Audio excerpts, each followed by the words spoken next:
নমস্কার, কেমন আছো সবাই? পাখি কিচেন ব্লগ চ্যানেল আরেকটি ব্লগে তোমাদের অনেক অনেক স্বাগত জানাই। আজকে তোমাদের সাথে শেয়ার করব ডিম ছাড়া 1 কাপ ময়দা দিয়ে পারফেক্ট একটা কেকের রেসিপি। আর এই কেকটা খেতে কিন্তু বেশ ভালোও লাগে। তো এই কেক বানানোর জন্য আমি এখানে উপকরণ কী কী নিয়েছি তোমাদেরকে ফার্স্ট বলে দিই। তো এখানে নিয়েছি 1 কাপ ময়দা, half cup liquid milk, 1/3 cup গুঁড়ো দুধ, আর নিয়েছি ভিনিগার 1 চামচ, 1 চামচ বেকিং সোডা, হাফ চামচ বেকিং পাউডার, ভ্যানিলা এসেন্স 1 চামচ, আর স্বাদ মতো নুন, আর নিয়েছি রান্নার তেল হাফ কাপ। আর এদিকে চিনিটাকে ব্লেন্ড করে একটা কাপের মধ্যে মেপে নিব। তো এখানে আমি উপকরণ নিয়ে নিয়েছি। সামনে বলতে বলতে বড়দিনের ছুটিতে চলেই গেছে, এবার আসছে 1 জানুয়ারি। তো তাই জন্য আজকে তোমাদের সাথে এই রেসিপিটা শেয়ার করছি। তো একটা বোল নিয়ে নিয়েছি, তার মধ্যে আমি 1 কাপ দুধ দিয়ে দিলাম। তো দুধটাকে দিয়ে এবার ওই কাপের মেপে আমি এখানে চিনিটা অ্যাড করব। তো চিনিটাকে দিয়ে আবার ভালো করে এখানে হাতে হ্যান্ড যে বিটারটা আছে ওটা দিয়ে আমি ভালো করে মিশিয়ে নেব। মিশানো হয়ে গেছে, আর এটাকে খুব ভালো করে মিশাতে হবে। 5 মিনিট ধরে একটু ওয়েট করে করে মিশাতে হবে। তারপরে এর মধ্যে রান্নার যে তেলটা নিয়েছি ওই তেলটাকে মিশিয়ে নিতে হবে। তো তেলটাকে দিয়ে ভালো করে মিশিয়ে নিয়ে তারপরে এর মধ্যে একে একে ময়দা অ্যাড করব। আর ময়দাটাকে অ্যাড করার সময় অবশ্যই ময়দাটাকে চেলে নিতে হবে। চেলে নিলে কি হয়, ময়দার মধ্যে যে বাবলসগুলো থাকে ওইগুলো চলে যায়, আর কেকের ভেতরে ডেলা পাকে না। তো ওই জন্য আমি এখানে কেকটাকে খুব অল্প অল্প করে 1 কাপ ময়দা নিয়েছি, কিন্তু অল্প অল্প করেই মিশাতে হবে, কারণ একসাথে দিলে ডেলা পেকে যাবে। এবার গুঁড়ো দুধটাকে দিয়ে আবারও সেমভাবে মিশিয়ে নিচ্ছি। এরপরে এক একে সব উপকরণগুলো দিয়ে দিব। Vinegar, baking soda, baking powder, আর ভ্যানিলা এসেন্স, স্বাদ মতো নুন দিয়ে ভালো করে মিশিয়ে নিতে হবে 10 মিনিট ধরে। তো মিশানো হয়ে গেছে। এবার আমি এখানে কিছুটা টুটি ফুটি আমি বাড়িতে বানিয়ে রেখেছিলাম, ওই টুটি ফুটিটাকে এর মধ্যে অ্যাড করব। তো টুটি ফুটিটাকে অ্যাড করে দিলাম।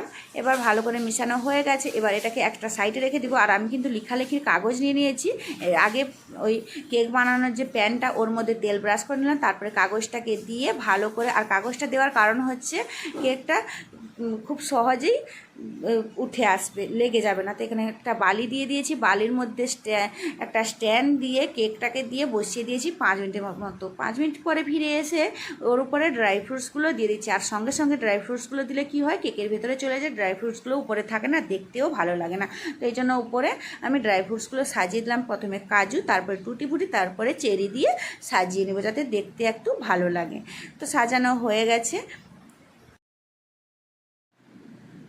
তো এবার সাজিয়ে তারপরে আবারও ঢাকা দিয়ে 1 ঘন্টা মতো এইভাবে গ্যাসে লো আঁচেই কিন্তু বসিয়ে রাখতে হবে। তো টুটি ফুটিগুলোকে এইভাবে একটু ছড়িয়ে দিলে বেশ ভালো হয়। তো এখানে চেরি কয়েকটা নিয়েছি, চেরিগুলোও উপর থেকে সাজিয়ে দিব। এবার গ্যাসের মধ্যে আমি ঢাকিয়ে দিলাম।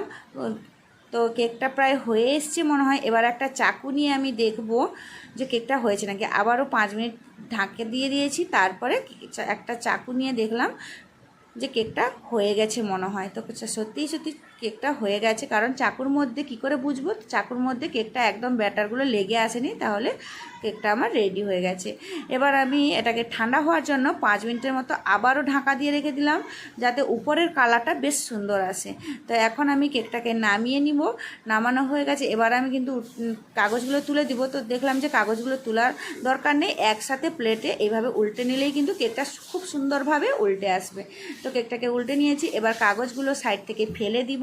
তারপরে কেকটাকে কেটে তোমাদেরকে দেখাবো কতটা স্পঞ্জি হয়েছে। এর পেছনে যে কাগজটা আছে ওটাকেও সেমভাবেই তুলে নিতে হবে।